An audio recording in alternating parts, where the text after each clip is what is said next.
कल आप पढ़े थे आनुवंशिकता के बारे में, कुछ इंपॉर्टेंट हेडिंग्स हैं इंटर के लिए और हाई स्कूल बेस के लिए। ठीक, इसमें हम सबसे पहले जानेंगे जीन के विषय में। ठीक है, तो जीन में जो सबसे नंबर 1 का जो क्वेश्चन बनता है वह विकल्पी में, ठीक, वो बनता है कि जीन शब्द का प्रयोग सबसे पहले किसने किया था।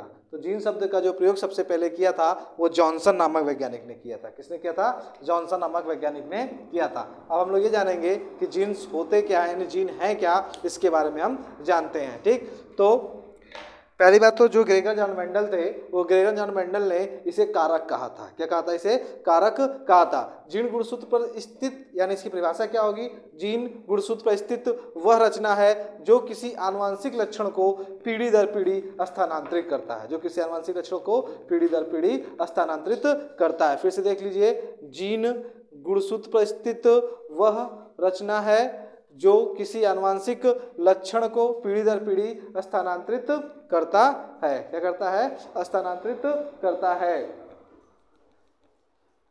अब आएगा युग्म विकल्पी आएगा। युग्म विकल्पी का मतलब एलील्स के बारे में आएगा, जिसको इंग्लिश में एलील्स पढ़ते हैं। इसमें क्या होगा? इसमें विपरीत लक्षणों वाले, विपरीत लक्षणों का अलग मतलब कि विपरीत लक्षणों वालों का मतलब होता है कि इसमें ऐसे प्लांट लिए जाते हैं, इसमें ऐसे प्लांट लिए जाते हैं जिनमें पौधा लंबा, एक पौधा लंबा रहेगा और एक पौधा बौना रहेगा। यानी कह सकते हैं कि मटर के लंबे पौधे लिए जा सकते हैं और मटर के बौने पौधे लिए जा सकते हैं। तो ये विपरीत लक्षण वाले होते हैं। तो वही कह रहा है कि एलील्स किसे कहते हैं, तो आप सिंपल सी भाषा बोल दीजिएगा, विपरीत लक्षणों वाले युग्मकों को एलील्स कहते हैं। विपरीत लक्षणों वाले युग्मकों को क्या कहते हैं? एलील्स कहते हैं। जैसे हमने उदाहरण लिखा है कि पौधे की लंबाई के लिए लंबा और बौना। ठीक, अब इसके बाद आएंगे हम लोग फिनोटाइप तथा जीनोटाइप में आएंगे। किसमें आएंगे?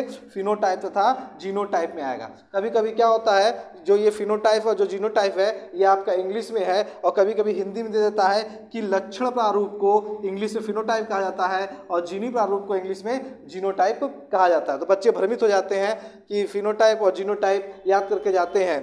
ठीक है, आप याद रख लीजिएगा, फिनोटाइप की हिंदी क्या होती है? लक्षण प्रारूप होती है। जीनोटाइप की हिंदी क्या होती है? जीनी प्रारूप होती है। अब इसमें क्या होगा? इसमें क्या होता है? फिनोटाइप का मतलब कि फिनो को पासवर्ड बना लीजिएगा कि फिनो का मतलब होगा कि किसी भी जीव का या किसी भी पौधे के बाह्य लक्षणों का हम लोग इसमें, बाह्य लक्षणों की संरचना का अध्ययन हम लोग इसमें करते हैं। ठीक है, और जीनी प्रारूप का मतलब होता है कि हम इसमें किसी भी जीव की जीनी संरचना का अध्ययन करते हैं। यानी परिभाषा क्या होगी आपकी? जो परिभाषा होगी आपकी वो होगी किसी जीव के बाह्य लक्षणों को, किसी जीव के बाह्य लक्षणों को फिनोटाइप तथा जीव की जीनी संरचना को क्या कहते हैं? जीनोटाइप कहते हैं। क्या कहते हैं? जीनोटाइप कहते हैं। अब आगे बढ़ते हैं। अब आएगा एक संकर संकरण आएगा।